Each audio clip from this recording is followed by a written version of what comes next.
Bonsoir Aurélien Lecoq, vous êtes député La France Insoumise du Nord. Est-ce que vous vous attendiez à ce qu'elle soit rejetée ou est-ce que vous êtes vraiment déçu ce soir? Ou les deux? Non, écoutez, cette motion de censure, elle permet au moins une clarification. C'est-à-dire qui, ce soir, se retrouve dans l'opposition à Emmanuel Macron et à son gouvernement et qui, désormais, sont des supplétifs d'Emmanuel Macron. Ce soir, oui, le Parti socialiste, Olivier Faure et M. Hollande, alliés au Rassemblement national de Mme Le Pen, ont sauvé une nouvelle fois de plus Emmanuel Macron. Mais ce qui est difficile ce soir pour le pays,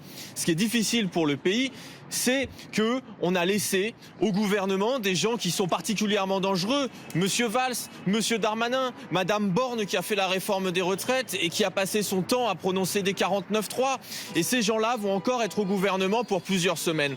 Malheureusement, le Parti socialiste, lui, s'est isolé du nouveau Front populaire. Mais le nouveau Front populaire, ce soir, pour combattre Monsieur Macron et le gouvernement Bayrou, tient debout puisque les insoumis, les écologistes, les communistes et 8 courageux socialistes qui ont refusé d'obéir aux ordres de M. Hollande, ont voté cette motion de censure et vont continuer le combat parce que oui, M. Bayrou tombera avant la fin de l'hiver.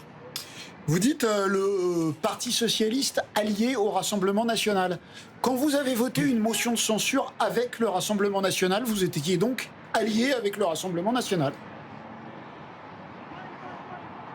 Écoutez, aujourd'hui, ce soir, ils ont sauvé de fait ensemble le gouvernement, puisqu'ils ont tous les deux refusé de censurer, et donc ils se retrouvent à être des supplétifs de la Macronie. D'ailleurs, ce terme de supplétif de la Macronie, il est assez intéressant, puisqu'il était utilisé par Olivier Faure lui-même l'été dernier, lorsqu'il disait « Il ne faudra surtout pas négocier avec Emmanuel Macron, il essaiera de vous avoir, il vous promettra tout et n'importe quoi, et tout ce qu'il demandera, c'est le scalp du nouveau Front populaire en échange. » Eh bien, j'observe que ce soir, il y a une opposition à Emmanuel Macron. Ce sont les insoumis, les écologistes, les communistes. Et puis qu'il y a celles et ceux qui ont décidé d'être les supplétifs et qui n'ont pas voté la censure.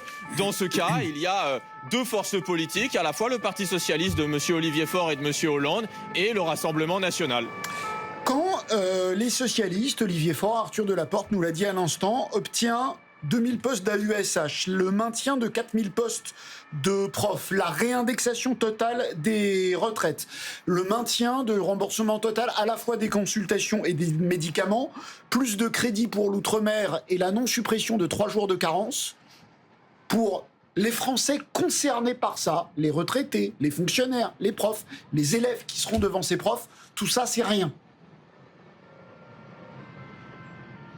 Alors d'abord, je voudrais vous corriger, Olivier Faure n'a rien obtenu de tout ça.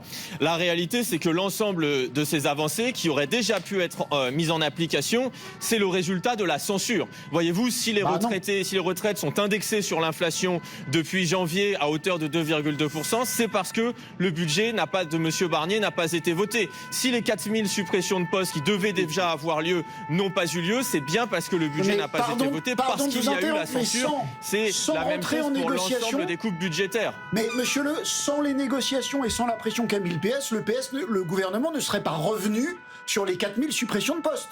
Vous êtes d'accord? Le gouvernement n'aurait pas réindexé... Mais nous n'avons pas besoin... Vous n'avez pas besoin de ça. Il n'y a pas besoin de 4000, il n'y avait pas besoin de maintenir 4000 profs. Attendez. D'abord, pour la réindexation des salaires, le gouvernement n'a rien réindexé du tout. La réalité, c'est que c'est la censure qui a fait que la réindexation était automatique. Il n'y a donc aucun geste du gouvernement, c'est simplement de la fumée. Pour le reste, pour les 4000 postes d'enseignants qui sont supprimés, la première chose, c'est que pour éviter la suppression de ces 4000 postes, la censure fonctionne tout aussi bien et c'est ce qui a permis que ces 4000 postes d'enseignants ne soient d'ores et déjà pas supprimés en janvier. Et puis, maintenant, la réalité, c'est que qu'est-ce qui reste dans ce budget? Parce qu'on fait comme s'il y avait eu d'énormes avancées, de grandes victoires. Il n'y a aucune victoire, parce que dans ce budget, il reste 30 milliards d'euros de coupes budgétaires. Il reste un budget de l'assurance maladie qui est en baisse par rapport aux besoins. Ça veut dire que, et il reste, et c'est les mots même du Premier ministre, dans l'éducation nationale, l'incapacité à recruter parce que les salaires sont trop bas et aucun geste ne sera fait sur les salaires. Donc la réalité, On c'est ne fera que dire à en aucun permettant député LFI à qu'il y a Monsieur eu des Bayrou, avancées obtenues par le Parti socialiste, j'ai l'impression, ce soir. Merci beaucoup Aurélien Lecoq d'avoir été avec nous en direct de l'Assemblée nationale, député LFI du Nord.